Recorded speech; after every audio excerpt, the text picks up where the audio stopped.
धक्कादायक. त्र्यंबकेश्वरच्या पिंपरी आश्रमशाळेतील विद्यार्थ्याचा संशयास्पद मृत्यू. नमस्कार, मी अमिता गावंडे. कबीर न्यूज नेटवर्कमध्ये आपले स्वागत आहे. त्र्यंबकेश्वर तालुक्यातून एक अतिशय हृदयद्रावक आणि धक्कादायक बातमी समोर येत आहे. पिंपरी येथील माध्यमिक आश्रमशाळेतील 10वीत शिकणाऱ्या विद्यार्थ्याचा संशयास्पद मृत्यू झाला असून यामुळे संपूर्ण परिसरात खळबळ माजली आहे. काय आहे हे संपूर्ण प्रकरण, पाहुयात सविस्तर बातमी. त्र्यंबकेश्वर तालुक्यातील पिंपरी येथील माध्यमिक आश्रमशाळेत शिकणारा 17 वर्षीय विद्यार्थी संजय सदू नडगे हा गेल्या 3 दिवसांपासून शाळेतून बेपत्ता होता.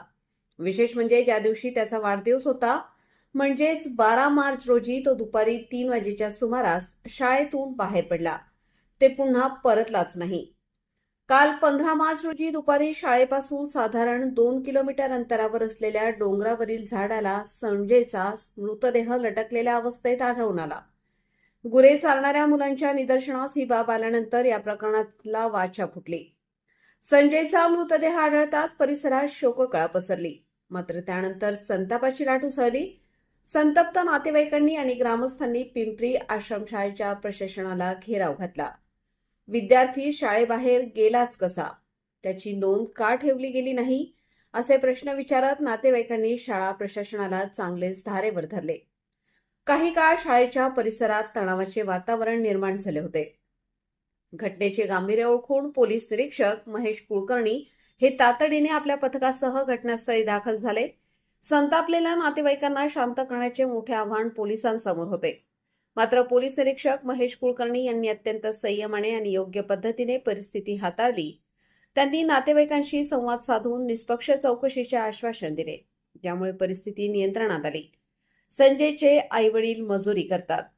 त्यांच्या कुटुंबाचा हा आधार आज हिरावला गेला आहे. एल्गार कष्टकरी संघटनेचे भगवान मध्ये यांनी या प्रकरणाची सखोल चौकशी करून आश्रमशाळांमधील विद्यार्थ्यांच्या सुरक्षेचा प्रश्न ऐरणीवर धरला आहे. वाढदिवसाच्याच दिवशी असे काय घडले की संजयला आपला जीव गमवावा लागला? हा घातपात आहे की आत्महत्या, याचे गूढ आता वाढले आहे. सध्या पोलिसांनी पंचनामा करून मृतदेह शवविच्छेदनासाठी पाठवला आहे.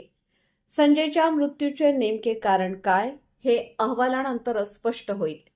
मात्र या घटनेने आश्रमशाळांमधील विद्यार्थ्यांच्या सुरक्षेचा प्रश्न पुन्हा एकदा समोर आला आहे. या प्रकरणातील प्रत्येक अपडेट आम्ही तुमच्यापर्यंत पोहोचवत राहू. पाहत रहा कबीर न्यूज नेटवर्क, त्र्यंबकेश्वर.